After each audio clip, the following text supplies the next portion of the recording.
Masechet Psachim, Daf Samerchet Amoud Bet, on va commencer par Samerchet Amoud Aleph au milieu de la page.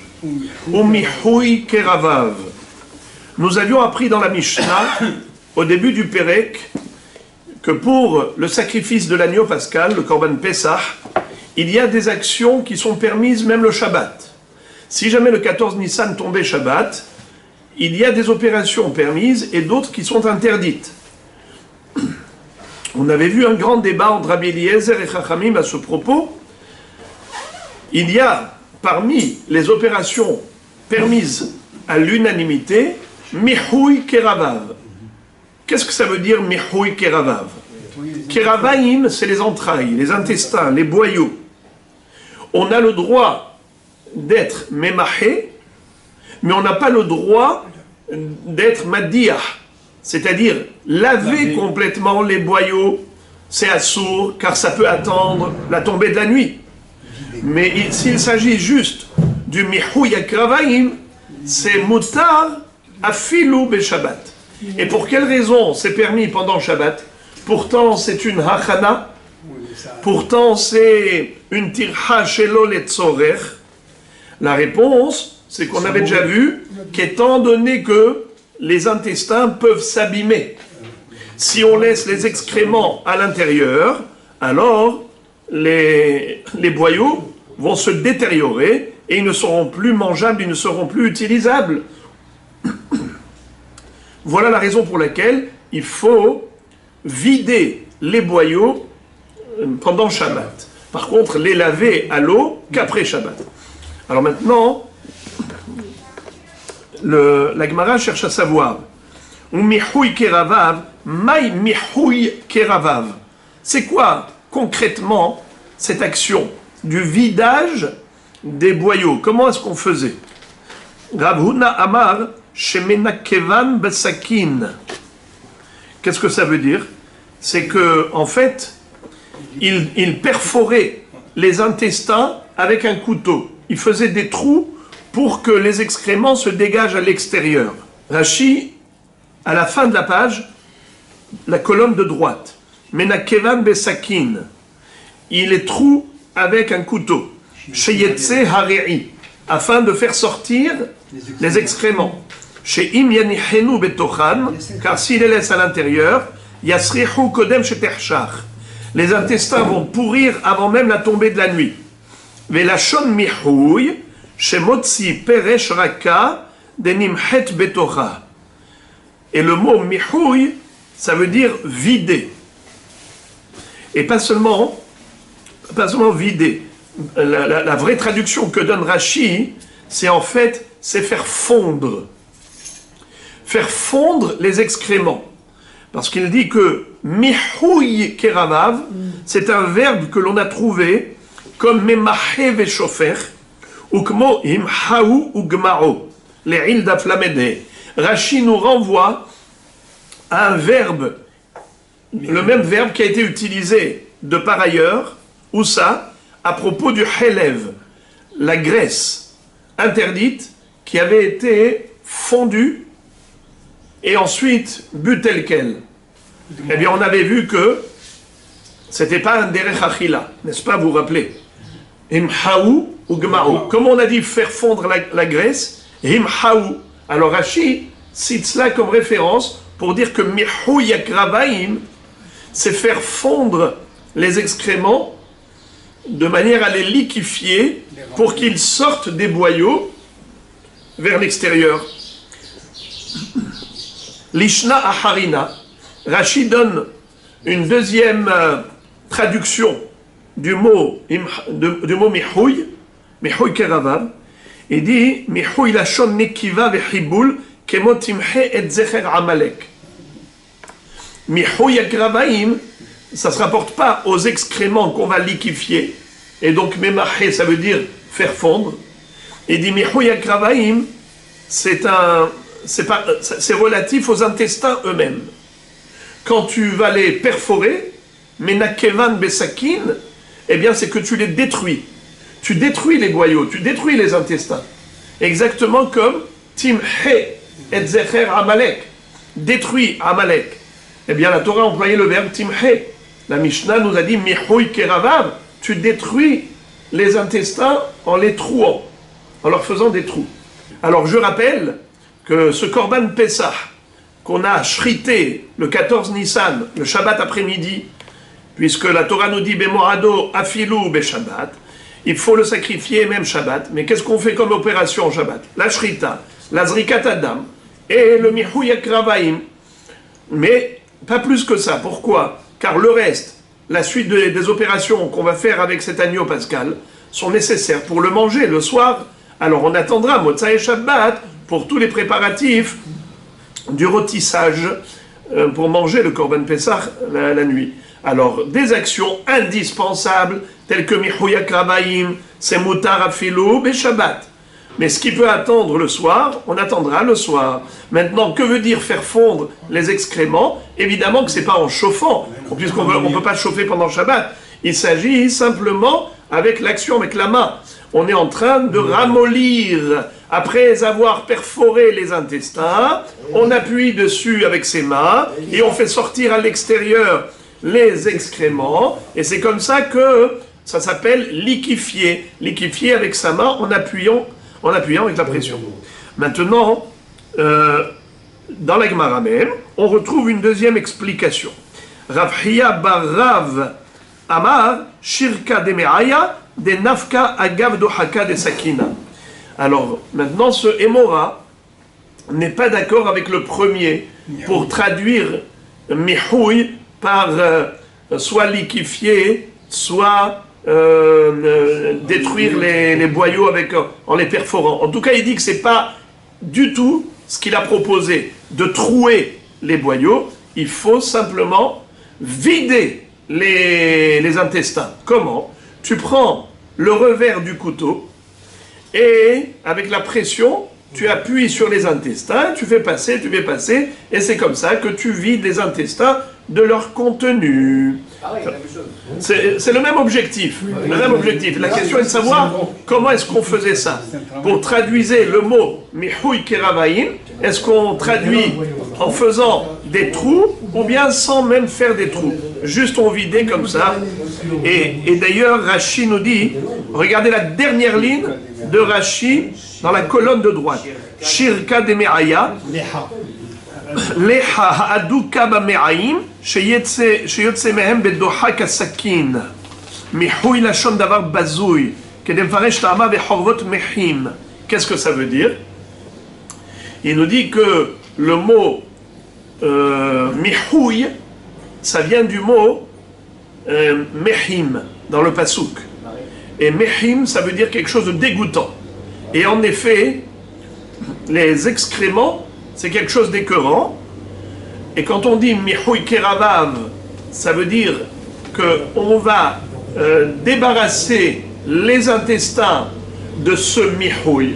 Donc mihui, ce n'est pas un verbe. Le mot mihui, d'après le premier Mefaresh, mihui, c'est soit... D'abord c'est trouer. Maintenant, après trouer, pourquoi faire? Soit trouer pour être mémahé, pour ensuite ramollir les excréments et les faire sortir, soit que le mot mihui, c'est un verbe qui est relatif aux intestins eux-mêmes. Tu as fait des trous. Mais d'après le deuxième pirouche, il nous dit mihui keravav. Le mot mihui, c'est relatif aux excréments eux-mêmes.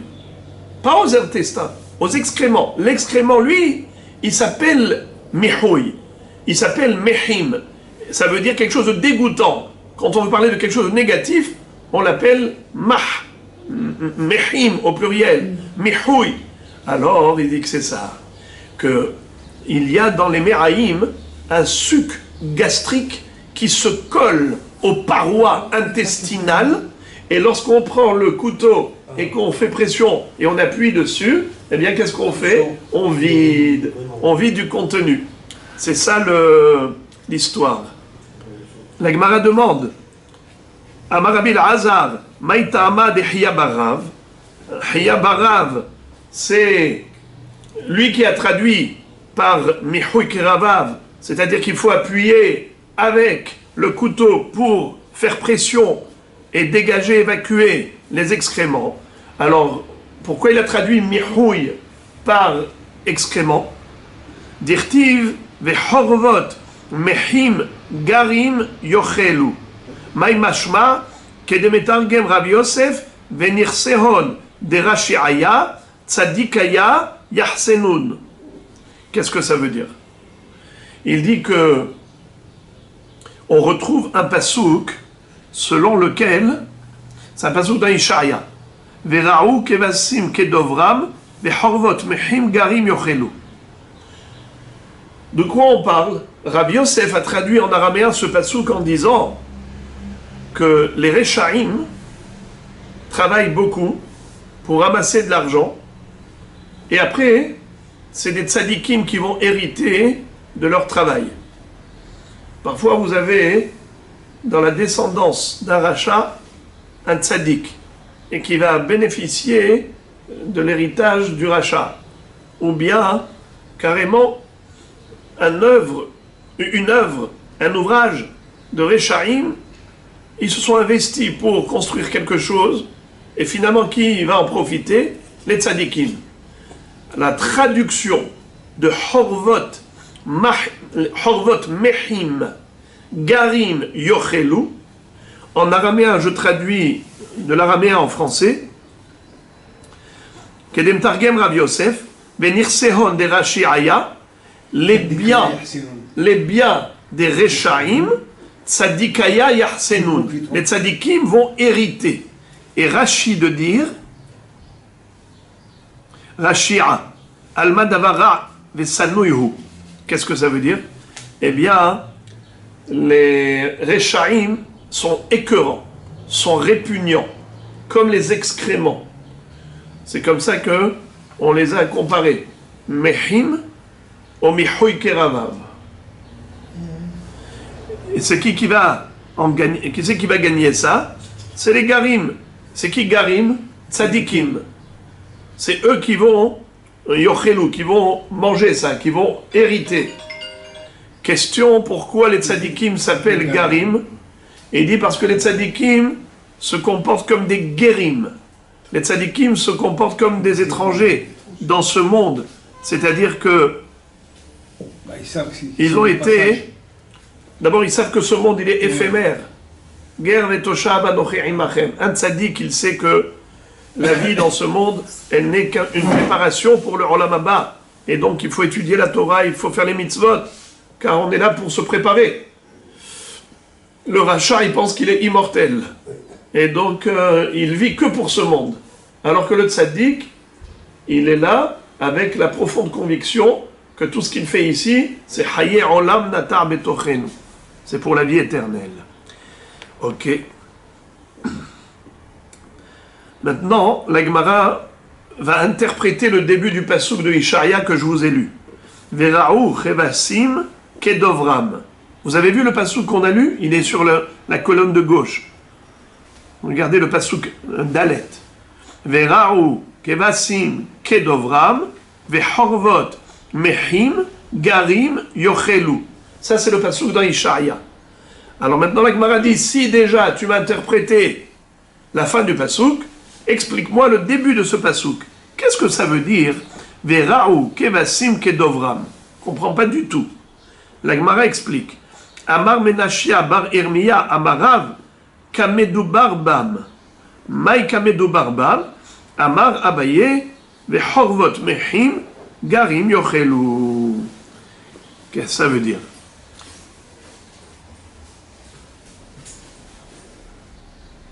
Vera'u kevasim kedovram. C'est qui kevasim? Kevasim, c'est des moutons. C'est un troupeau. Qui est-ce qui a été appelé le troupeau d'Hachem? Am Israël. Atem tsoni tson mar'iti. Vera'u. Qui est-ce qui va être le berger de ce troupeau? C'est les Rechaïm qui vont travailler au profit du troupeau d'Hachem. Vera'u kevasim kedovram. Qu'est-ce que ça veut dire kedovram? Comme Dieu l'a déjà annoncé, comme les prophètes nous l'ont déjà dit. Et où est-ce qu'ils nous l'ont dit? Dans la fin du pasouk. Qu'est-ce qu'il y a écrit à la fin du pasouk? Vechorvot mechim garim yochelu. Comme ça dit Rashi. Kamedou barbam Kemo sheuvtehu al yedei navi, comme ils ont eu la promesse du prophète. Maïkamdu barbam, maïota aftaha. C'est quoi cette promesse? Mais fareshla sifadikra, la fin du pasuk nous l'explique. Hainu avtaha vechorvot mechim garim yochelu. Tzadikim ad henna kegerim betoshavim. Les tzadikim étaient considérés comme des gens d'un second plan, de la dernière classe. Ils étaient comme des guérim, comme des parasites considérés. Et voilà maintenant que c'est eux qui vont bénéficier et jouir du travail des Rechaïm. Comme si les Rechaïm étaient des bergers pour travailler au profit du troupeau des tzadikim. Alors on a compris maintenant, encore une fois je répète, Vechorvot mechim garim yochelu, la destruction des Rechaïm, c'est que tout le résultat de leur œuvre, de leur labeur, sera mangé par les tzadikim. Maintenant, la Gemara n'est pas d'accord. Et Amar le Rava n'est pas d'accord. Il lui dit, Bishlama iktiv horvot kedeka amart, ashta dirtiv vechorvot milta achariti ka amar. Il lui a dit, la fin du pasuk aurait pu être considérée comme l'explication et la continuité du début du pasuk s'il n'y avait pas le vav au milieu. Par exemple, si c'était écrit, je relis le pasuk, Vera'u kevasim kedovram, horvot mechim garim yochelu. Alors là, c'est la suite. C'est-à-dire, les Rechaïm vont être les bergers du troupeau d'Hachem, des tzadikim, des Bnei Israël. Les goïms seront les bergers du troupeau d'Hachem, c'est-à-dire qu'ils vont travailler eux, les goïms, au profit du Tzon Kodashim, de Ham Israël. Horvot mechim yochelu, c'est quoi? C'est que le fruit du labeur de ces Rechaïm, les Bnei Israël vont manger. S'il n'y avait pas le Vav, j'aurais accepté ce pirouge. Mais maintenant qu'il y a le Vav, tu vois que ce sont deux choses différentes. D'abord, Vera'u kevasim kedovram, Vechorvot mechim yochelu, ce sont deux choses différentes. Milta achariti ka'amar. Non, mais en tout cas, ça veut dire que ce n'est pas l'explication du début. Quand il y a un vav, c'est autre chose qui se rajoute. Mais ce n'est pas la traduction du début. Vous avez compris? Le vav, c'est ou inclusif ou... Non, le vav, même si ça vient rajouter, ou bien ça vient dire que c'est autre chose, dans tous les cas de figure, ce n'est pas une traduction du précédent. Et là, Amarava, Kederav Hananel Amarav. De Amarav Hananel Amarav, Atidim Tzadikim Sheihayu et Ametim. Ktiv Hacha Vera'u Kevasim Kedovram. Uchtiv Atam Ir'u Bashan Vegilad Kime Olam. Bashan ze Elisha Abba min Bashan. Shene'emar Ve'ya'nai Ve'shafat Babashan. Uchtiv po Elisha ben Shafat. Asher Yatzak Maïm al yede Eliyahu. Gilad ze Eliyahu shene'emar, vayomer Eliyahu atishbi mitoshve Gilad. Vegomer. Qu'est-ce que ça veut dire? La deuxième partie du pasuk, plutôt la première, Vera'u kevasim kedovram, ça veut dire que les tzadikim, à la fin des temps, vont atteindre le niveau de Eliyahu an-Navi et de Elisha an-Navi. Vous savez que ces deux tzadikim, ces deux prophètes, ont eu la capacité de faire revivre un mort. Eliyahu an-Navi a fait revivre le fils de la Tzorfite. Elisha an-Navi, il a ressuscité le fils de la Shunamite, la femme qui habitait Shunem. Elisha an-Navi même plus. C'est qu'après sa mort, on a voulu l'enterrer dans un kever, c'est-à-dire dans un caveau pour rajouter un deuxième étage, et mettre un mort avec l'autre.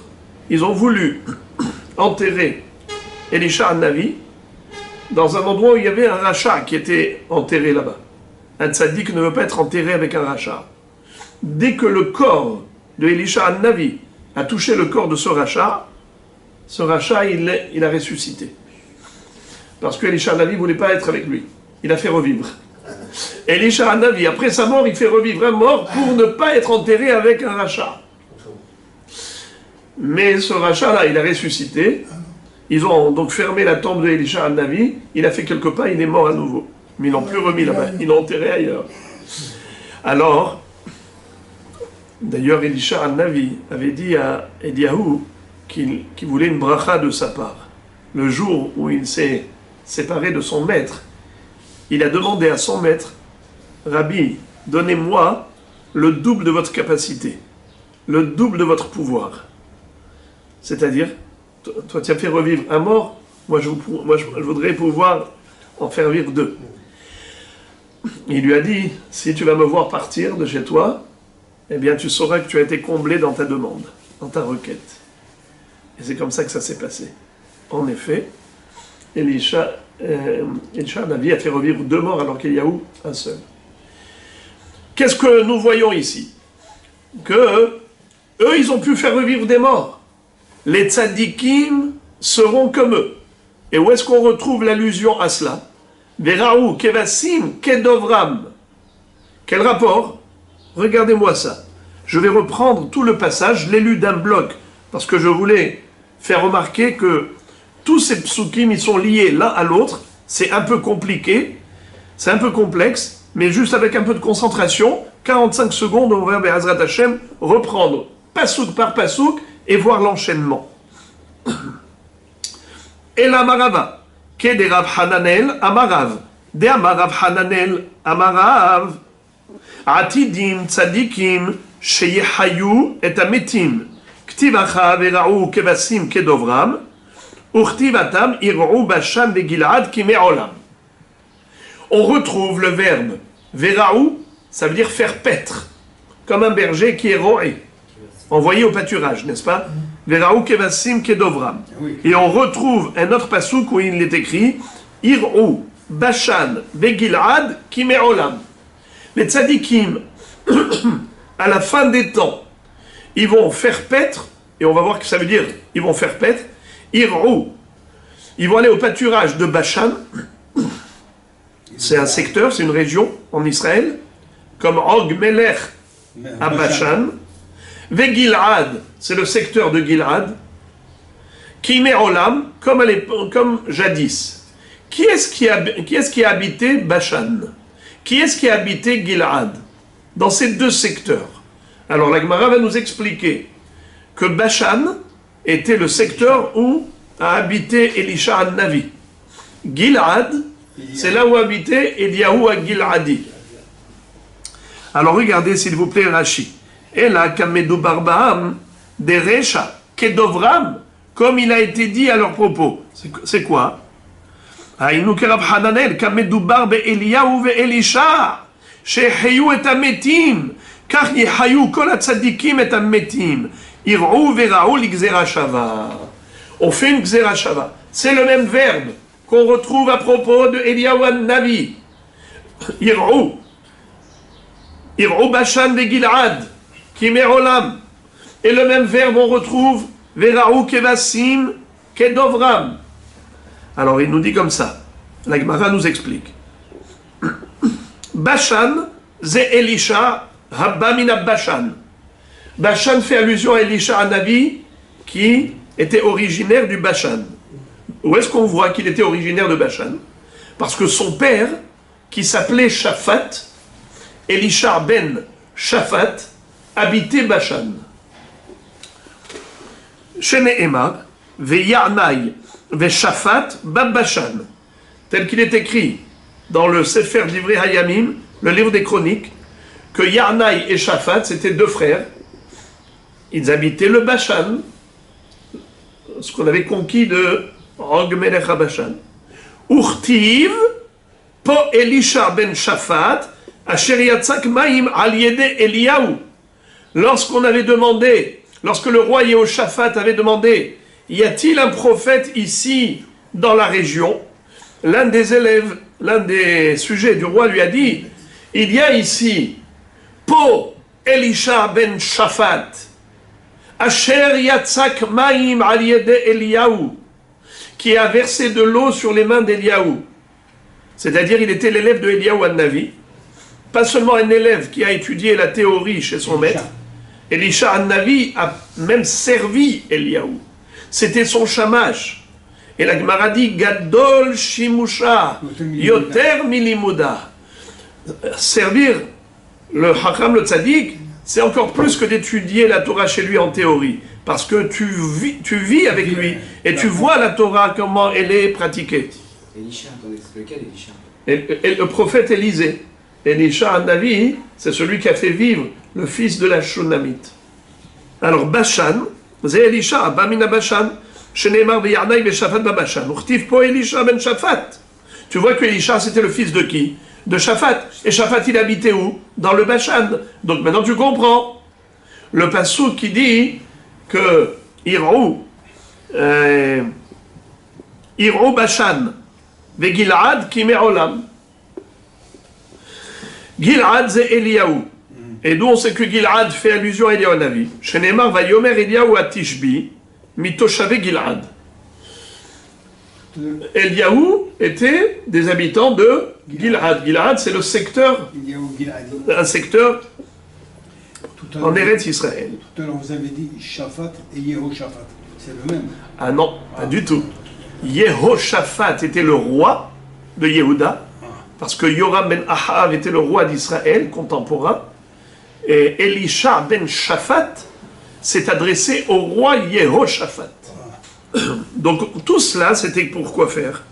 Pour nous dire que Veraou, Kevasim, Kedovram, ça veut dire que les tzadikim vont faire revivre les morts. Aïe, aïe, aïe, aïe, aïe, aïe, on continue, la première des grandes lignes. Amar Rav Shmuel bar Nachmani, Amar Rabbi Yonatan, Atidim tzadikim sheyehayu metim, shene'emar, עוד ישבו זקנים וזקנות ברחובות ירושלים, ואיש משענתו בידו מרוב ימים, וכתיב, ושמת משענתי על פני הנהר. Qu'est-ce que ça veut dire? Eh bien, on a dit tout à l'heure que les tzadikim vont avoir le pouvoir de ressusciter les morts. Eh bien, précédemment, on a appris par Gezer HaShava du verbe Veraou et Irou. N'est-ce pas? Irou Bashan, Irou Gilad. Mais maintenant, on l'apprend d'un autre pasouk. Lequel? C'est que le prophète nous annonce qu'un jour viendra et on verra dans les rues de Jérusalem des Ekenim et des Ekenot. Je vous lis le pasouk. Ko amar Hashem tsevaot, od yeshvu zekenim uzkenot birchovot Yerushalayim, ish mish'anto beyado merov yamim. C'est qui le prophète qui nous annonce cela? C'est le prophète Zacharie. Zecharia Han-Navi. Eh bien, lui nous dit que, en effet, les Ekenim et les Ekenot auront dans leurs mains la canne. Ve'ish mish'anto beyado merov yamim. Alors, on peut imaginer, ça veut dire que quoi? Que ils sont tellement vieux qu'ils sont là avec leur bâton, avec leur canne. Il dit, en fait, ce bâton, c'est la canne comme la canne de Elisha Navi, avec laquelle il a voulu faire revivre le mort. Il avait dit à son élève Gehazi, prends cette canne, va, tu la poses sur l'enfant qui est mort. Va le faire ressusciter. Mais il lui a dit, ne parle à personne, ne raconte rien à qui que ce soit. Si quelqu'un te parle, tu ne réponds pas. Parce que je voudrais que tu gardes et que tu conserves toute la kedusha que j'ai investie dans cette canne. Et si tu parles et tu racontes, c'est fini. Eh bien, ce rachat de Gehazi, c'était l'élève de Elisha An-Navi, mais un mauvais élève. C'était un élève qui était, malheureusement, celui qui était, au niveau de la théorie, très intelligent, très fort, mais au niveau de la pratique, des midotes affreuses. Et j'ai pas le temps de raconter toute l'histoire de Gehazi, mais il lui avait demandé, prends cette canne, pose-la sur le bébé qui est mort pour le faire ressusciter. Qu'est-ce qu'il a fait chemin faisant? Il disait à tout le monde, vous voyez ça, ce bâton? Je vais aller faire revivre un mort avec. Il y avait un chien mort, un cadavre, il a mis dessus la canne. Et il a ressuscité. Après, quand il est arrivé là-bas, il a mis le bâton, rien du tout. Elisha, Navi, a dû se déplacer lui-même aller faire un genre de respiration artificielle. Il a prié 7 fois à Kadosh Baruch Hu, Vaïgahar Bayalet, et l'enfant a ressuscité. Ce qui veut dire que le bâton des tzadikim, la Mishaenet, est capable de faire revivre. Et c'est cela ce que nous dit le prophète Zecharia. Od yeshvu zekenim uzkenot birchovot Yerushalayim veish mishanto beyado merov yamim. Et c'est quoi cette Mishaenet? Regardez ce que nous dit Ortiv. Vesamta mishanti al pene hana'ar. C'est comme la Mishaenet de Elisha Navi qui avait fait revivre cet enfant. Très bien. Puisqu'on a parlé maintenant de Tchiyat HaMetim, alors on va évoquer des psukim et on va les interpréter. On va quelque part changer, dévier du sujet de Pessah et on va ouvrir une parenthèse, mais après on va revenir à Pessah. Et la Gemara maintenant continue de traiter du sujet de ce qui va se passer à la fin des temps. Elle nous dit qu'il y a une contradiction entre deux psukim. Troisième des grandes lignes. Oula Rami. Oula pose la question suivante. Ktiv Bila Mavet la Netzach. Urtiv Ki Anar Ben Me Ashana Yamut. Il y a deux psukim qui se contredisent. D'une part, tu me dis Ubila Mavet la Netzach. L'ange de la mort va disparaître à jamais. Et d'autre part, tu me dis que même le plus jeune va mourir pas moins de 100 ans. Ce qui veut dire que celui qui est âgé va mourir beaucoup plus tardivement. Mais le plus jeune ne mourra pas moins que 100 ans. Ça veut dire que la mort existera encore à la fin des temps. Alors, contradiction. La kashia, il n'y a pas de contradiction. Kan be Israël, kan be akum. Pour les Bnei Israël, il n'y aura plus de mort. Mais pour les Goïm, il y aura encore la mort, mais une mort pas prématurée. Le plus jeune, il mourra à l'âge de 100 ans. La Gemara demande Ve'ovde kochavim ma'ibaru atam. Et les Goïm, qu'est-ce qu'ils vont faire à la fin des temps? Mais ils n'ont pas leur place à la fin, une fois que viendra Mashiach. Hatam dirti ve'amdu zarim ve'ra'ut sondchem u'bnei nechar ikarechem et kormechem. Ce seront les Goïm qui auront le mérite de servir Israël. Les justes parmi les nations, eux auront le droit de vivre après l'ère messianique, après l'avènement messianique, parce qu'ils auront le zchut, le grand mérite de servir Israël. La Gemara dit par exemple que celui qui fait attention à la mitzvah de tzitzit, il aura 2800 avadim. Comment on fait le calcul de 2800? Le calcul, il est simple. Le tzitzit, il y en a dans les 4 coins. Il y a un passou qui dit Veheziku Asara Goyim Nikol Aleshonot Biknaf Ish Ehad. Les Goyim, ils vont venir attraper le coin du vêtement du juif et il va y avoir 10 Goyim de toutes les nations qui vont venir attraper le coin du vêtement du juif pour dire on est prêt à te servir à la fin des temps. Combien ça fait 10 par nation? Il y a 70 nations, 70 fois 10, ça fait 700. Il y a combien de coins dans le vêtement? 4. 4 fois 700, 2800. C'est ça ce qu'il dit. Les étrangers vont s'occuper de faire paître votre troupeau. Les étrangers seront ikarechem, les paysans qui vont, les kormechem et les vignerons. Donc ils vont gérer vos biens matériels. Comme ça, vous pourrez vous consacrer à l'essentiel de l'étude de la Torah. Puisqu'on parle de la fin des temps, encore une contradiction. Rav Hizda Rame Kti Vehafra Hallevana ou Bosha Hama. Il y a un passage qui dit que la lune et le soleil vont être couverts de honte. Qu'est-ce que ça veut dire qu'ils vont être couverts de honte? Ça veut dire qu'ils n'auront plus la gloire qu'ils ont aujourd'hui d'éclairer. Il n'y aura plus de lumière solaire ou lunaire. Vehafra halevana, comme ça dit Rashi, ou Bosha Hama chez Lotaïr. Il n'y aura plus de lumière du soleil et de la lune. D'autre part, il y a un passage qui dit le contraire. Ortiv, Vehaya or al-levana, ke or hama, ve or hama, ihye shiv'ataim, ke or shiv'atayamim. Qu'est-ce que ça veut dire? La lumière de la lune sera comme celle du soleil, et celle du soleil sera 7 fois plus. Pas seulement 7 fois plus, 7 fois 7. C'est-à-dire, shiv'ataim, c'est 7 fois 7. Ça fait 49. Keor Shiv'at Yamim, multiplié par 7, ça fait 343. La lumière solaire, elle sera 343 fois plus grande, plus intense que celle-là. Celle que nous connaissons aujourd'hui. Et la lumière lunaire sera comme la lumière solaire d'aujourd'hui. Je répète le pasouk. Vehaya or al-levana, keor hama.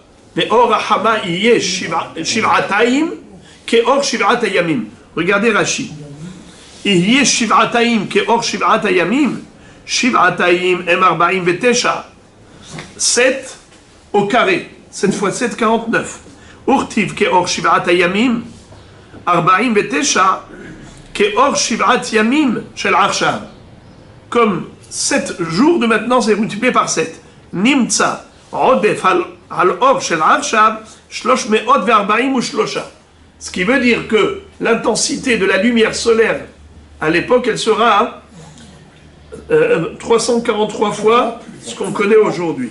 Mais il faut dire... Ça veut dire que, en effet, il faudra dire, il y a une explication qui dit que ça c'est spirituel, c'est-à-dire la révélation de la lumière de la Torah. Elle sera beaucoup plus grande que tout ce qu'on comprend aujourd'hui.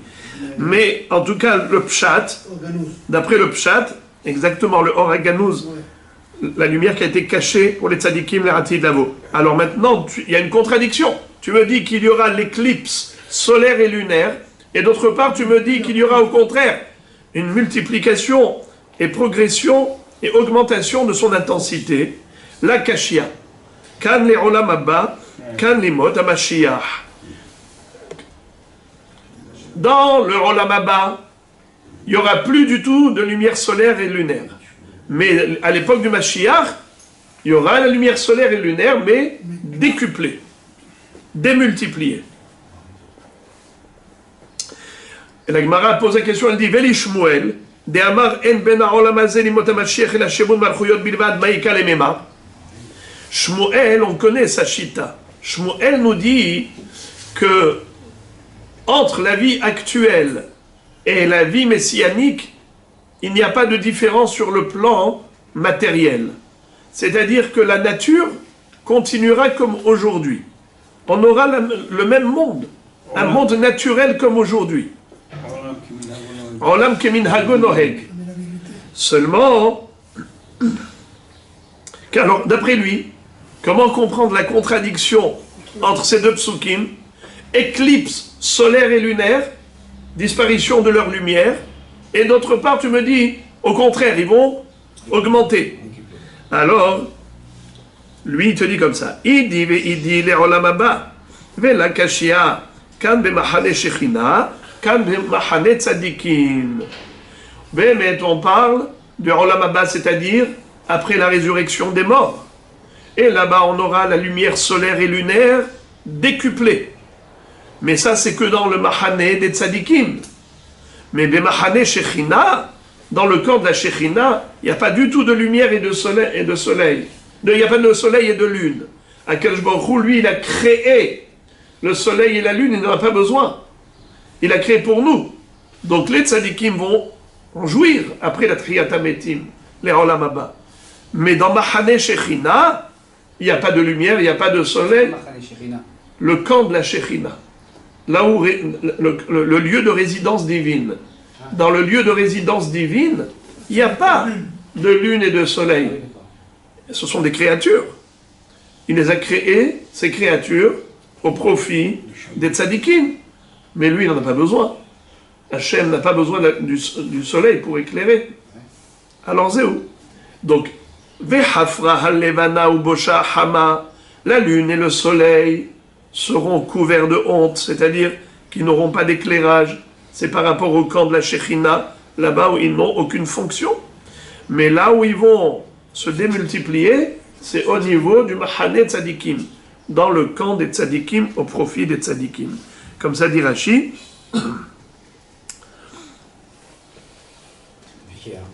Limot HaMashiach, yeh or alvana ki or hama, velishmoel damar yemot HaMashiach, en mishtanin mishel akshav, ma'u mekayem, vaya or alevana ki or hama. Et la réponse, c'est ce que nous venons de dire.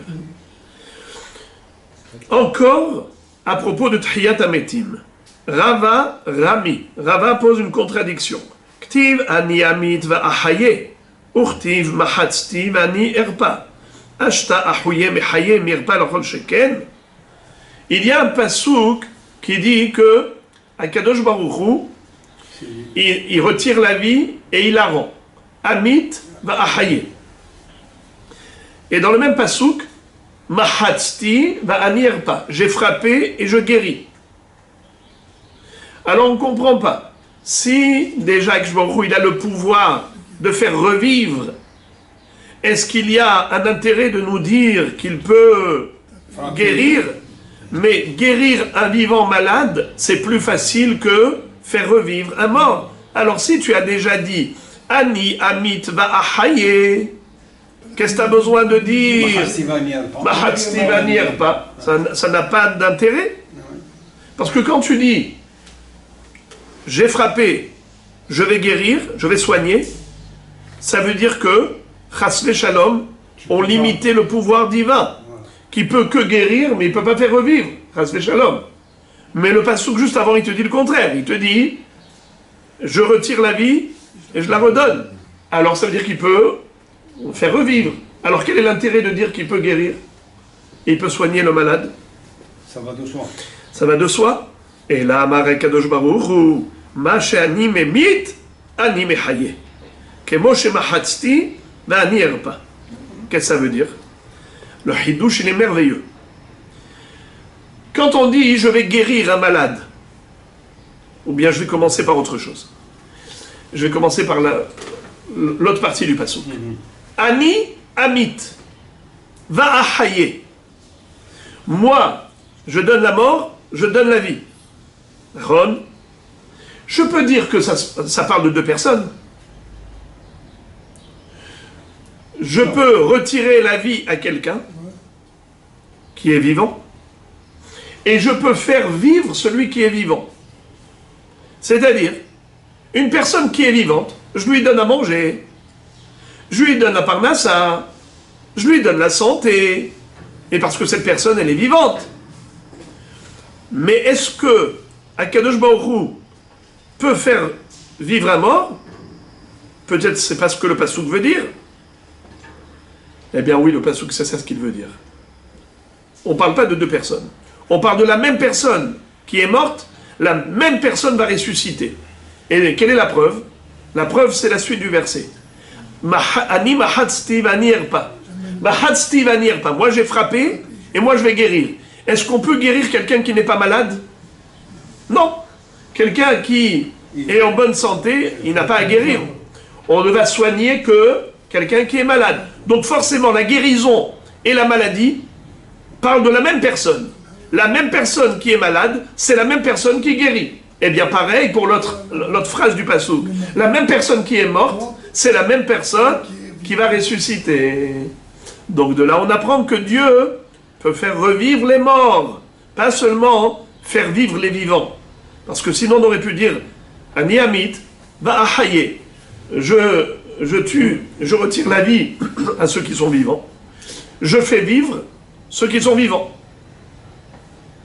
On se dit non. Ani amit va'ahaye, la même personne que Ani amit, la même personne Ani ahaye.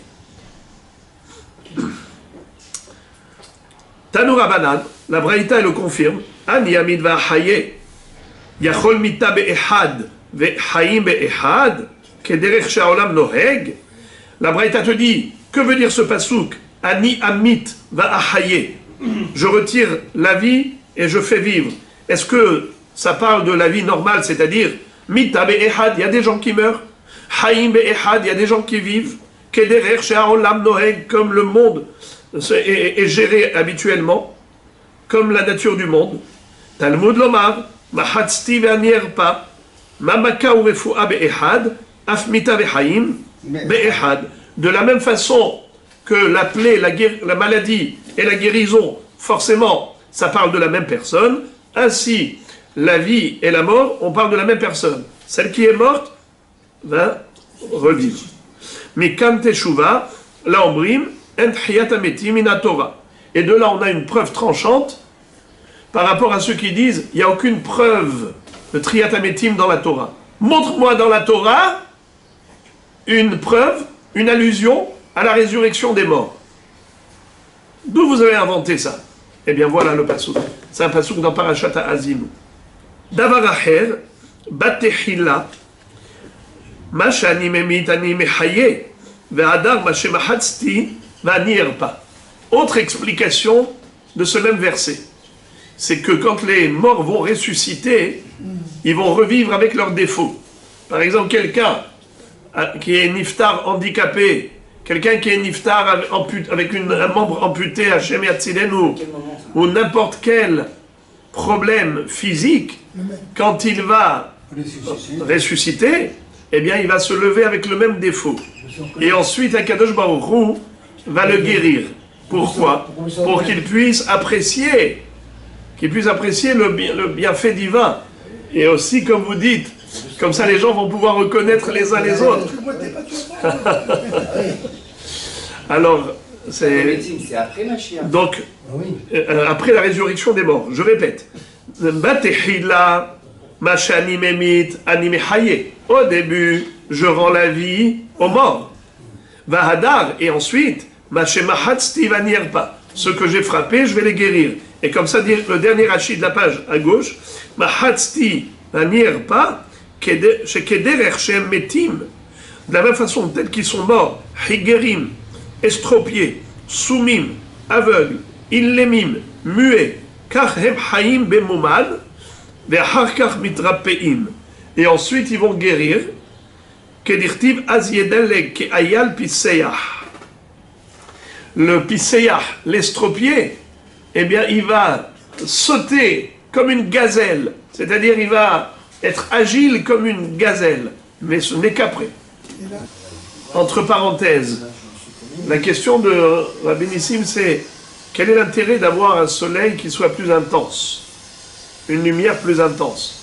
Alors, à part l'explication au sens figuré que c'est une lumière intellectuelle des révélations des secrets de la Torah, mais même sur le plan physique, matériel, aujourd'hui vous allez me dire, mais au contraire, si on a un soleil qui est plus fort, plus intense, ça brûle, ça nous éblouit. On n'a pas envie d'avoir un soleil trop fort. Ça nous suffit là, amplement, celui-là il est très bien. Pourquoi nous rajouter, arriver à 343 fois plus?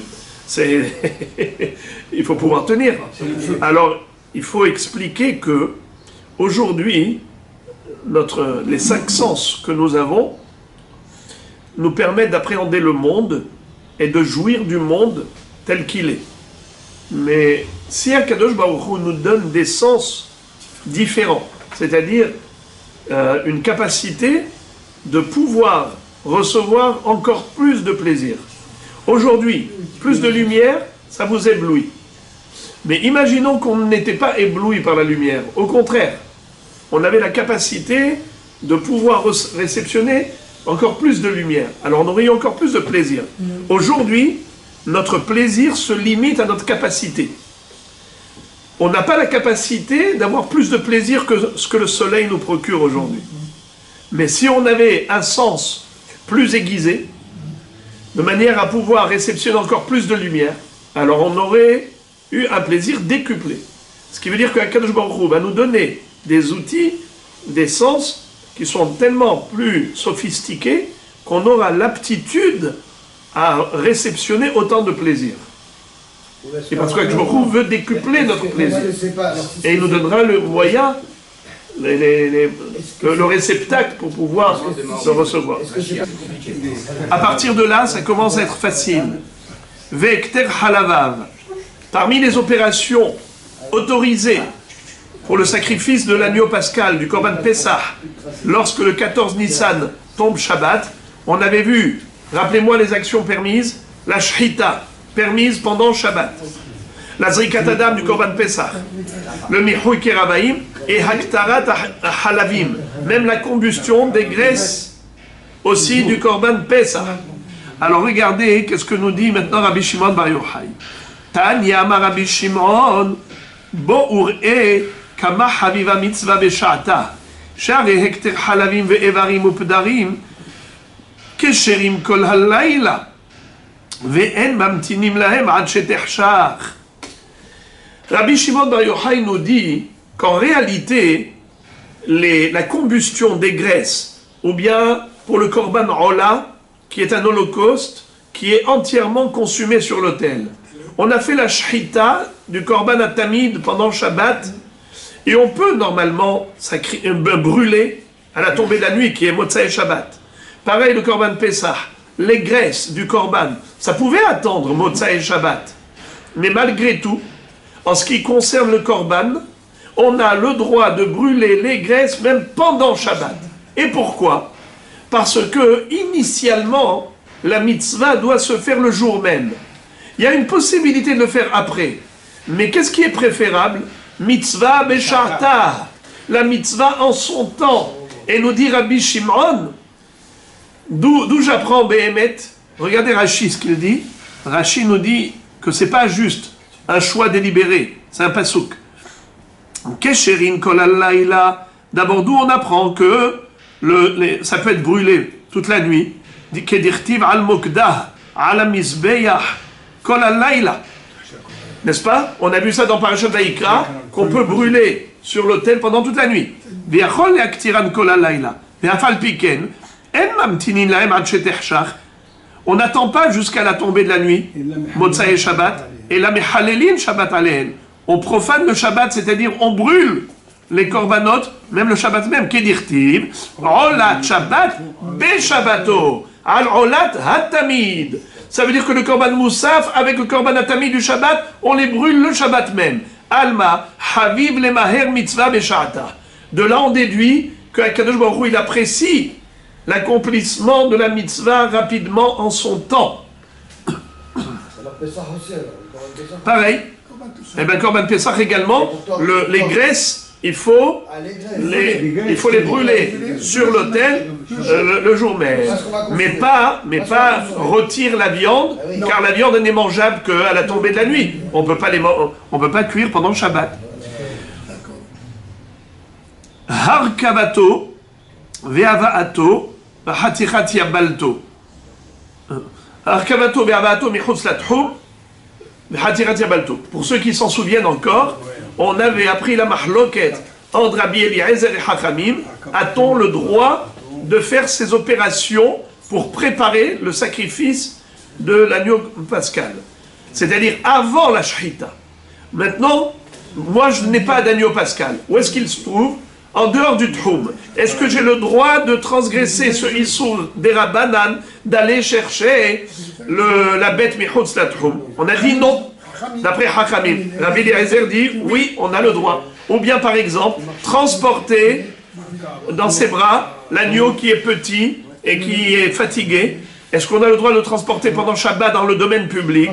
Ce qu'on appelle Arkavato.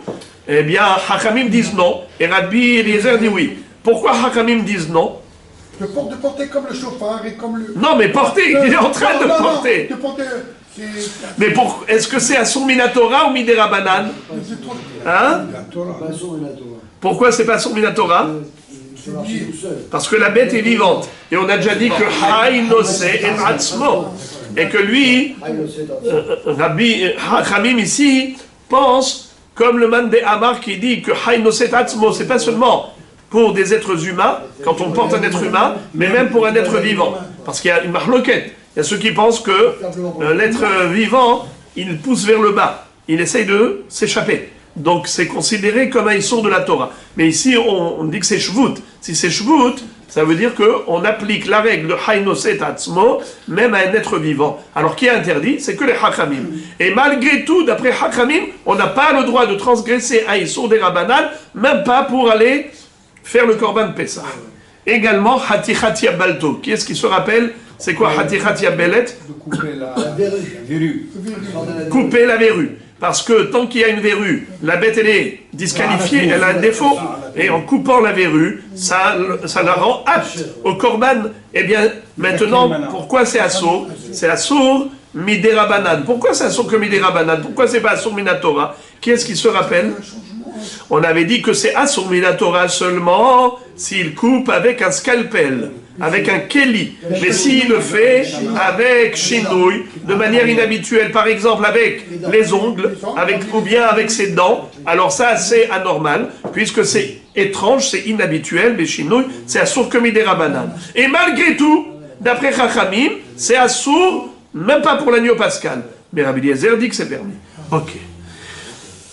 Alors maintenant, la Gemara va poser une contradiction à propos de la verrue. Hotrinia belet bamikdash avalo bamedina ve'im bikli kan vekan asur. La Baraïta nous dit qu'on a le droit de couper une verrue dans le Bet Amikdash pendant Shabbat. Mais on n'a pas le droit de le faire dans la Médina. C'est quoi Médina? En dehors du Bet Amikdash. Pendant Shabbat, on n'a pas le droit de couper une verrue de la bête pendant Shabbat. C'est assour, c'est une mélacha de gozèse. Comme on n'a pas le droit de couper les cheveux, on n'a pas le droit de couper une verrue. Ve'im bikli kan vekan assour. Et si c'est avec un scalpel, que ce soit dans le Bet Amikdash ou à l'extérieur du Bet Amikdash, c'est assour. En dehors du Bet Amikdash, c'est assour même avec des ongles, même des chinouilles. Ce qu'on permet dans le Bet Amikdash, c'est des chinouilles. Pourquoi? On a une règle. En shevut bamikdash. Il n'y a pas de issour rabbinique le Shabbat dans le Bet Amikdash. Le issour rabbinique le Shabbat, c'est qu'en dehors du Bet Amikdash. Par contre, si c'est un issour de la Torah, avec un scalpel, avec un kli, ça c'est assour même dans le Bet Amikdash. Ce qu'on permet dans le Bet Amikdash, c'est que issour des Rabbanan. Rabbi Elazar, des Rabbi aussi, Bar Hanina. Alors, excusez-moi, d'abord, vous avez compris la contradiction? Quelle est la contradiction? Cette baraïta, elle contredit notre Mishnah. Il y a 2 secondes, je vous ai rappelé ce qu'elle disait la Mishnah. D'après Hachamim, on n'a pas le droit de couper la verrue, même pas avec les ongles, même pas avec les dents, bien que ce soit mes chinouilles, et c'est assour que midera banan, ce n'est pas permis, même pas pour Korban Pessah. Ça veut dire que même dans le Bet Amikdash, on interdit, bien que ce soit que midera banan. Or la Braïda, qu'est-ce qu'elle te dit? Dans le Bet Amikdash, c'est permis. En shvut bamikdash. Alors on comprend pas. Yesh shvut bamikdash ou en shvut bamikdash. Dans le Bet Amikdash, le issour rabbinique, il est en vigueur ou il n'est pas en vigueur le Shabbat? Alors maintenant, on va avoir 2 réponses de 2 Amoraïm. Rabbi Elazar ve Rabbi Yossi bar Hanina. Had Amar idi ve idi bayad. Ha belaha, ha biyevesha. La réponse, elle est merveilleuse. Il nous dit qu'il n'y a pas de contradiction. Ça dépend de la verrue. Dans quel état elle est? Si c'est une verrue fraîche ou une verrue sèche. Si c'est une verrue sèche, alors ça y est, elle est dévitalisée totalement. Alors c'est permis de la retirer avec ses ongles dans le Bet Amikdash. Il n'y a pas de problème. Si elle est fraîche, ça veut dire qu'elle est vivante, elle puise du corps de la bête encore sa vitalité. Alors là, étant donné que si j'avais pris un keli et en la coupant, je serais hayav minatora, alors même béchinouille, c'est assour midera banan. Et c'est interdit même dans le Beth Amikdash. Ce qu'on permet dans le Beth Amikdash, c'est seulement à deux conditions. La première, c'est que la verrue soit sèche.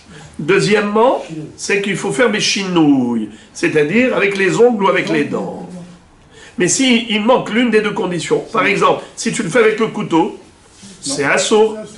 Si elle est fraîche et tu veux le faire avec les dents, avec les dents ou les ongles, assourd. Alors d'après ce Mandé Amar, il faut deux conditions pour permettre. Alors, quelle est la réponse à la contradiction? La Mishnah qui a dit assourd, de quoi elle parlait? Elle parlait soit d'une verrue fraîche. Alors ça, c'est assourd midera banane, de la retirer avec les ongles. Et la Braïta qui a dit permis, elle parlait d'une verrue sèche. Alors là, c'est permis. Très bien. Vehad Amar, et l'autre, il a répondu autrement. Et il dit, Idi ve'idi, belaha, vela kashia. Habayad, habekli. Qu'est-ce que ça veut dire? C'est quoi idi ve'idi? Celle-ci ou celle-ci? C'est qui celle-ci? Fraîche ou pas fraîche? Non. Non. Idi ve'idi. Ah, la Mishnah ou la Baraïta? Bravo. Bravo. La Mishnah et la Baraïta. Idi ve'idi, les deux, et la Mishnah et la Baraïta, ils parlent de la même verrue. C'est-à-dire, on parle de laha, une verrue fraîche. Seulement, la kashia, il n'y a pas de contradiction. Habayad, habekli. Ça dépend comment tu la retires. Si tu la retires avec un scalpel, un keli, c'est assour Shabbat même dans le Beth Amikdash. Parce que c'est assour minatora. Habayad, mais si c'est avec la main, avec le doigt, alors dans ce cas-là, tu as le droit de le faire dans le Beth Amikdash. Ça veut dire que c'est assour que midera banane. Ce que la Mishnah t'a interdit, ça parlait de Bekeli, c'est assour minatora. Et la Braïta, ce qu'elle t'a permis, non. Non, on a dit have habelaha. La Braïta et la Mishnah, elles parlent d'une verrue fraîche, là, humide. Seulement, la Mishnah qui interdit, elle t'interdit avec le scalpel. La Braïta qui te permet, elle te permet avec les ongles. Alors la Gemara pose la question, elle dit Ulman de Amar, habeyad, habekli, maïtama lo amar idi ve idi bayad, ve la kashia, habelaha habeivesha. Pourquoi celui qui a donné la deuxième explication, il n'a pas accepté la première explication? Pourquoi ils sont en marloquette? A priori, la première explication, elle était belle. La Mishnah qui permet, c'est Beyevesha. Pardon, la Mishnah qui interdit, c'est Belaha. La Baraïta qui permet, c'est Beyevesha. Pourquoi est-ce qu'il n'était pas d'accord avec cette belle explication? Alors il te dit comme ça. Amar lecha Yevesha, mifrach pricha. Il te dit la Yevesha, elle est mifrach pricha, c'est-à-dire elle s'effrite. Et si elle s'effrite, donc il n'y a aucun issour, il n'y a aucun hiddouche. Et même, carrément, ça ne s'appelle même pas haticha. Et donc même avec un scalpel, ce serait permis. Or, la Braïta, qu'est-ce qu'elle a dit? Permis avec les doigts, mais pas avec le keli. Mais si c'est yavesh, ça s'appelle même pas hatira diabelet. Alors même avec un keli, tu peux. Ulman de Amar, et l'autre, Ulman de Amar, idi ve idi bayad ve la kashia belaha beivesha. Maïtama lo Amar, idi ve idi belaha ve la kashia beyad ve abekli. Alors celui qui a dit que la Braïta qui permet, ça parle de Yevesha, et la Mishnah qui interdit, ça parle de Laha, pourquoi est-ce qu'il n'a pas répondu comme l'autre, Habayad, Habekli? Amar lecha, Keli, Hakatane Hatam, Imbikli, Kandekan, Assour. Il lui dit, parce que dans la Braïta, c'est écrit déjà. Qu'est-ce qui est écrit dans la Braïta? Bayad, Motar, Bekli, Assour. Donc c'est déjà écrit clairement. Bekli, Assour. Donc on n'avait pas besoin de le dire. Rashi nous dit que, étant donné que dans Masechet Eruvin, ça a déjà été enseigné, que Bekli, Assour, on n'avait pas besoin que le répéter ici. C'est-à-dire que la Mishnah qui va dire Hatichat Belet Assour Bekli, il n'y a pas de chidouche. Le chidouche, c'est Afilou Beyad. Que c'est Assour Midera Banan. Et même pour le Korban Pesach, C'est absolu. Donc ça serait Assour Beyad avec Dans le Mikdash, d'après ce Man de Amar. le premier. Oui. Alors maintenant, la Gemara nous dit Amar lecha kli hakatane atam mikli kan vekan asu veidach, et l'autre ha de katane kli hacha plukta de Rabbi Eliezer ve Rabbi Yoshua talash moinam. Il lui a dit c'est vrai, tu as raison qu'on n'avait pas besoin de le répéter, mais tu veux savoir pourquoi on l'a répété ici? C'est parce que Rabbi Eliezer permet, et ça c'est pas écrit là-bas. Dans Eruvin, il y a écrit que le Issour Bikli c'est Assour. Ici aussi, on parle de Kli. Mais on l'a répété ici dans Psachim. Parce que là, on te dit que Rabbi Eliezer autorise pour le Korban Pesach de faire même un Issour de Torah. Vous entendez, les amis? Donc, si ce n'était pas fait ça, on n'aurait pas autorisé. Ah, c'est une mélacha interdite par la Torah. Mais comme par exemple, il permet pour la Brit Mila, Rabbi Eliezer, dans ma Maseret Shabbat, qu'est-ce qu'il nous a dit? Que pas seulement la Mila elle est permise, même Marchiré Mila. On a le droit de transporter le scalpel dans la rue. On a le droit même de fabriquer un scalpel, un Ismaël de Mila. La même chose ici. Rashi ici, et Tosfot aussi, nous disent que d'après Rabbi Eliezer, il n'y a pas que le Shvut qui est permis pour le Korban Pesach. Même une Melacha de Oraïta, elle est autorisée pour le Korban Pesach. Il faut savoir que pour Rabbi Eliezer, on n'a pas besoin d'économiser les actions. Pas besoin de rétrograder le Issour, de faire des chinouilles. Pour Rabbi Eliezer, on a le droit de faire même avec un Keli. Pourquoi? Parce que Rabbi Eliezer nous dit que la mitzvah, quand elle est permise pendant Shabbat, et qu'elle entraîne un Hilul Shabbat, c'est pas juste un dihouy, ce qu'on appelle dihouya, c'est hutra. Il y a deux approches. Il y a ce qu'on appelle dihouya et il y a hutra. Par exemple, au niveau de Hilul Shabbat pour Pikuach Nefesh. N'est-ce pas? C'est quoi Hilul Shabbat pour Pikuach Nefesh? Sauver une vie, quelqu'un qui est en danger, on aurait le droit de profaner Shabbat pour lui sauver la vie. Alors à ce moment-là, qu'est-ce qu'on dit? Si on peut économiser, c'est-à-dire si tu peux faire la chose de manière à ne pas transgresser le Shabbat, tu fais avec un chinouille, mais tu n'as rien à perdre. Tu ne mets pas en danger le malade, vraiment. Ou bien par exemple une yoledette. Pour une yoledette, une femme accouchée, qui a besoin d'accoucher, si on peut faire un chinouille, c'est mieux. Pourquoi? Pourquoi faire un issour de Horaïta si tu peux descendre d'un cran et faire juste un issour de Rabbanan? Ça, c'est quand on a un concept de ce qu'on appelle dehouya, que le Shabbat est juste repoussé, dahouy. Alors, si on peut économiser dans les souris, mieux vaut. Mais parfois, Shabbat outra. C'est quoi outra? C'est pas dahouy, c'est moutar. C'est quoi moutar? C'est comme si c'est un jour de hol. Par rapport à la mitzvah de Korban Pesach ou Brit Mila et ainsi de suite, comme si c'était un jour de hol. Il n'y a aucune économie à faire. Pour Rabbi Eliezer, il dit, pas de problème. Qu'est-ce que tu es en train de faire là avec tes ongles et avec tes dents et machin? Pas besoin. C'est moutar, prends un keli, fais-le normalement. Ça c'est Rabbi Eliezer. Amar Rabbi Eliezer, Uma im shrita. Alors, vous vous rappelez ce qu'on avait vu dans la Mishnah à ce propos? Rabbi Eliezer avait donné un raisonnement qui était le suivant. Il va dire, si déjà la shrita du Korban Pesach, qui est une melacha, c'est permis pendant Shabbat, alors tous ces préparatifs qui ne sont interdits que midera banan, n'est-ce pas que c'est permis? À plus forte raison. Qu'est-ce que lui a rétorqué Rabbi Yoshua? Il lui a dit, c'est faux. Tu vois que Ochel Nefesh pendant Yom Tov, on a le droit de cuisiner pour manger pendant Yom Tov, et pourtant, bien qu'on a le droit de faire une melacha de Horaïta de cuisiner, on n'a pas le droit, même pas de faire un issour des Rabbanan, si c'est que pour les préparatifs. Si pour les préparatifs de la cuisine, tu dois transgresser un issour rabbinique, c'est interdit. Donc il n'y a aucun rapport. Comment tu peux faire un kalvachomer? Tu dis, si déjà la mitzvah elle-même, elle peut permettre une action qui est généralement interdite minatora, à plus forte raison qu'elle permettrait de faire une action interdite midera banan pour les préparatifs. C'est faux. Tu vois que pour le Ochel Nefesh pendant Yom Tov, on permet une melacha minatora pour la cuisine elle-même, mais pas pour les préparatifs. Les préparatifs, on interdit même un issour des Rabbanan. Qu'est-ce que lui a dit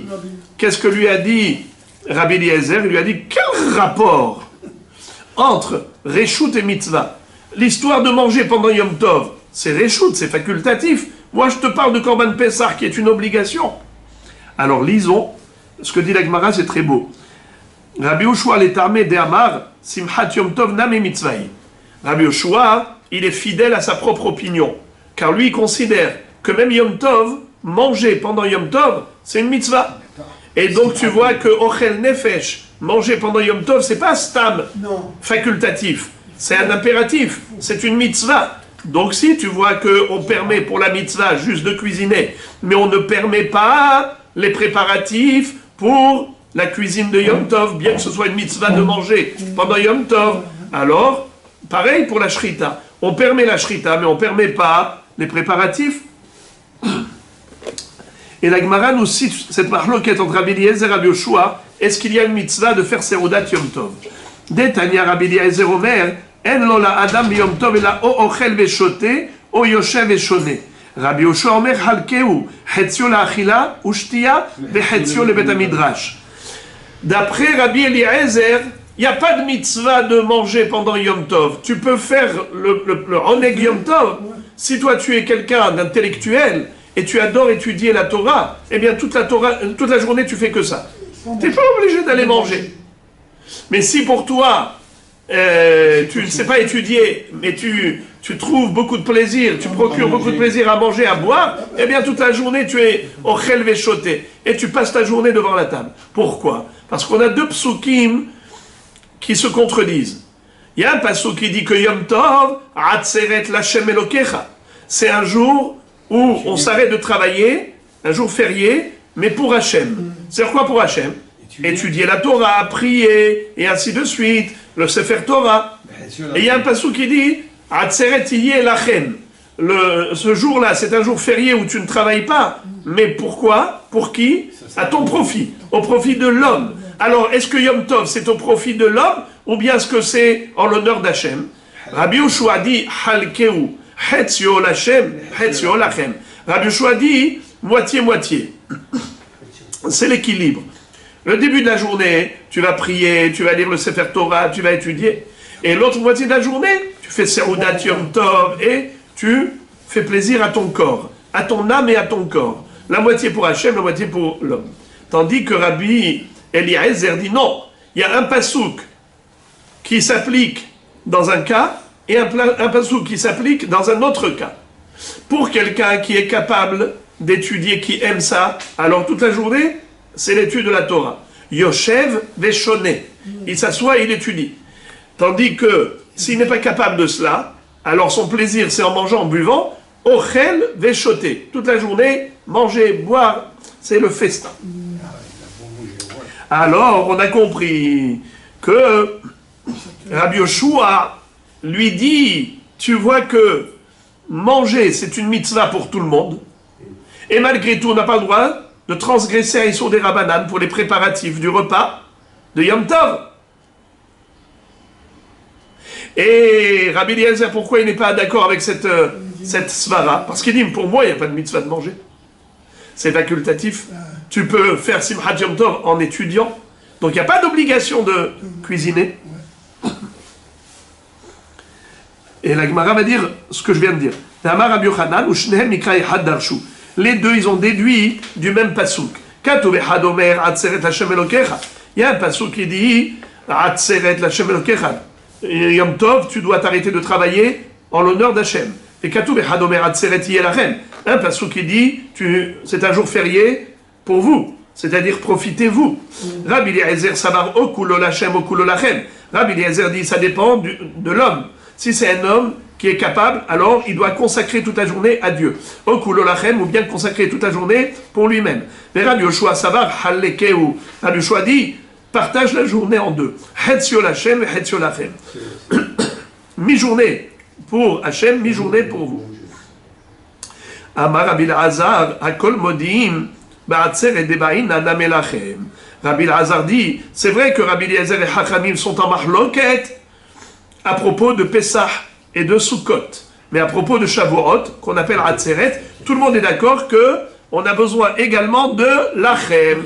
On ne fait pas qu'étudier, il faut obligatoirement faire la Serouda.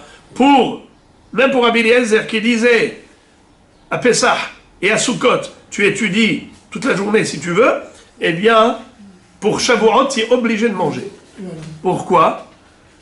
Rachid dit comment ça se fait pour montrer, regardez, dit Rachid, au milieu de la page, Debarina damelachem, sheismahbo bema'achal umishte, le'arot shenoch mekubal yom ze l'Israël shenitna bo Torah. Car on doit montrer à Kadosh Baruch Hu qu'on est heureux d'avoir reçu la Torah. Et comment tu montres que tu es heureux? Eh bien, tu manges et tu bois. Parce que si tu es triste, quelqu'un qui est triste, il mange pas, il boit pas. Mais si tu es sameya d'avoir reçu la Torah, alors tu vas faire un festin pour ça. Une simcha. Amar Rav Yosef ekol modim bepurim debarina namelachem. Ma'itama yemim ishte v'simcha ktivbe. Tout le monde est d'accord, même Rabbi Eliezer est d'accord qu'à Purim, il faut faire un festin.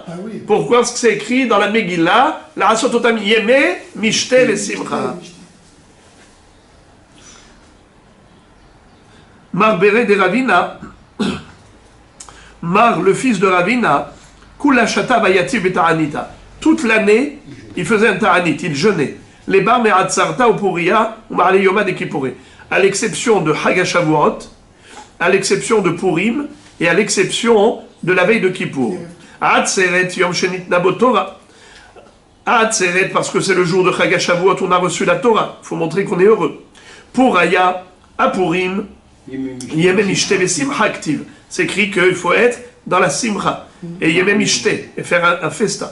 Ma'ale Yoma de Kippouré, veille de Kippour, Detane Hiya Bara Medifti, Verinitem et Nafshotera Metisha la Chodesh. Vous allez jeûner le 9 du mois, au soir. Pourquoi est-ce que la Torah nous a dit vous jeûnerez le 9 au soir, le 9 Tishri au soir? Il fallait dire directement le 10 Tishri. Et le 10 Tishri, c'est Kippour, qui commence depuis quand? Depuis la veille. Parce que chez nous, les Juifs, comme Shabbat, donc on n'a pas besoin de dire le 9 au soir. Il fallait dire le 10 et automatiquement, c'est tout. Ça commence depuis la nuit. Alors pourquoi la Torah s'est exprimée comme ça? C'est pour te dire, et la lomarlecha kol haochel veshote betisha bo ma'ale alav katuv keilu mit'anet shi'i va'asiri. C'est pour te dire que celui qui mange la veille de Kippour, HaKadosh Baruch Hu lui considère cela comme s'il avait jeûné. Comme s'il avait jeûné 2 jours consécutifs. La Torah nous donne une récompense pour le repas de veille de Kippour, comme la récompense qu'on a pour un jeûne. En général, est-ce qu'on a plus de récompense pour une mitzvah de manger ou bien pour une mitzvah de jeûner? Mitzvah de jeûner, parce que c'est plus dur, il y a plus d'efforts. Si tu as une mitzvah de jeûner, c'est plus dur. Donc forcément, la récompense elle est plus grande que quelqu'un qui fait la mitzvah de manger. Eh bien là, on te dit que la mitzvah de manger la veille de Kippour, elle sera récompensée autant que Kippour lui-même. Comme si tu avais jeûné à... Tu avais assez. Pourquoi c'est tellement important? Parce que quand tu manges beaucoup comme ça, après le lendemain, tu vas souffrir parce que tu as habitué ton Le Shibolé Haleket, il dit ça, qu'on souffre plus le lendemain où on a habitué l'estomac à manger que lorsqu'on est habitué à jeûner. Mais aussi une explication, c'est parce que Kadosh Baruch Hu, il tient tellement à la vie du peuple juif, pour une seule fois, un jour par an, il leur a demandé de jeûner. C'est le seul jeûne Minatora. Tous les autres, c'est que par rapport au Beth Amikdash et Ta'anit Esther, sinon, il n'y a pas de mitzvah de jeûner dans la Torah. À part Kippour. Eh bien, même une fois qu'il nous a demandé de jeûner, il a dit, mangez avant. Ne vous mettez pas en danger. Je veux être sûr que personne ne soit en danger. Tellement Kadosh Baruch Hu, il veille sur la santé du Ham Israël. Et on va terminer le sujet de Hagashavuot. Rabbi Yosef biyoma de'atzarta Amar, Abdeli Iglatilta. Rabbi Yosef, le jour de Hagashavuot, il demandait de préparer pour lui un veau. Un veau, tilta. C'est quoi tilta? Il y a 2 explications, c'est quoi tilta? Soit qui est né 3e naissance, c'est-à-dire que sa mère, la vache, elle a donné naissance à un premier veau, un deuxième, un troisième. Le meilleur, c'est le 3e. Et il y a ceux qui expliquent que Iglatilta, c'est le tiers de la pousse. Qu'est-ce que ça veut dire le tiers de la pousse? C'est à Shavuot, ça. Hein. Très jeune, très. Ça veut dire qu'il est jeune. Quand il a, par exemple, il va vivre 6 ans, 2 ans, c'est un tiers de la durée de vie du veau. Eh bien, à ce moment-là, la viande, elle est tendre. Et c'est la meilleure. Et donc, il disait, le Hag HaShavuot, préparez-moi un Rigla Tilta. Pourquoi? Amar, parce qu'il se disait, il a Hayoma de Kagarim, Kama Yosef Ika Beshuka. S'il n'y avait pas ce jour de Kabbalat Torah, de Hag HaShavuot, on a reçu la Torah. Combien de Yosef il y aurait eu encore dans le chouk? Lui, comment il s'appelait? Rav Yosef. Il a dit, qu'est-ce qui fait de moi un homme important? C'est parce que j'ai étudié la Torah. Mais si je n'avais pas étudié la Torah, il y aurait eu encore un Jojo dans la rue. Il y aurait eu un Yosef supplémentaire, un de plus. Eh bien, qu'est-ce que j'aurais gagné dans ma vie? Ah, Baruch Hashem, que j'ai la Torah. Vous savez que lui, Rav Yosef, il connaissait toute la Torah par cœur. On l'appelait Sinaï. On aurait dit qu'il avait reçu la Torah dans le Har Sinaï. Rav Sheshet, Kol Tlatin Yomin Mehader le Talmudé, Vetale Vekae Be'ibra de Dasha, Ve'amar Haday Nafshai, L'Achkarai, L'Artanaï. C'est-à-dire, Rav Sheshet, il révisait toute la Torah qu'il avait étudiée tous les mois. À la fin du mois, il révisait toute sa Torah, pour ne pas l'oublier. Et à la fin de cette révision, il était tellement satisfait, tellement heureux, qu'il disait « Haday nafshai » mon âme, réjouis-toi, mon âme, réjouis-toi. C'est pour toi que j'étudie. C'est pour toi que j'ai étudié Torah chez Birtav et Torah chez Be'alpeh. Karaï, Tanaï. Alors, la Gemara pose une question, elle dit « Ve'amarabil Eini » Ah bon, c'est tout? « Ve'amarabil Hazar » « Ilma le Torah lo nitkaimu shamayim ba'aretz » שנאמר, אם לא בריתי יום ולילה חוקות שמיים וארץ לא שמתי. C'est-à-dire, il n'y a pas que ça. Il n'y a pas juste que toi, Rav Sheshet, tu as mérité d'être un Talmid Chacham, et que toi, tu vas avoir un grand Sachar, et ainsi de suite. Mais c'est beaucoup plus. Avec ta Torah, on maintient le monde en existence. Car s'il n'y avait pas de Torah étudiée, de Torah accomplie, eh bien le monde, il serait réduit au néant. Toute la nature, elle tient que sur la Torah. S'il n'y avait pas la Torah jour et nuit, eh bien les règles de la nature, elles ne tiennent plus. Alors pourquoi est-ce que tu dis juste Haday nafshai, réjouis-toi mon âme? Mais il n'y a pas que ton âme, il y a tout le monde qui tient grâce à ta Torah. La Gemara dit, réponse, Me'ikara, ki avid inish, adata de nafshei ka avid. C'est vrai, mais l'homme, quand il commence à étudier, alors sa kavana, elle n'est pas pour le monde, elle est pour lui. Chacun il vient étudier parce qu'il veut évoluer et progresser dans la Torah et les mitzvot. Il ne pense qu'à soi, c'est vrai, mais par voie de conséquence, le monde entier profite. Tu ne sais pas ce que tu fais avec ton limoud. Tu crois, voilà, moi je suis venu, voilà, j'ai étudié un daf. Mais avec ton daf, tu ne peux pas savoir combien maintenant le virus il est stoppé, bloqué. Il aurait pu faire des ravages encore plus graves. Et tu retiens l'épidémie. Et si Baruch Hashem, ils ont trouvé des vaccins, c'est grâce à quoi? C'est grâce à ton étude de Torah. Sinon, ils auraient pu être encore dans le brouillard. C'est un Kadosh Baruch Hu qui permet à l'homme de trouver les chemins de la guérison grâce à tous ces mérites réunis et conjugués. Brouchim Tiyu.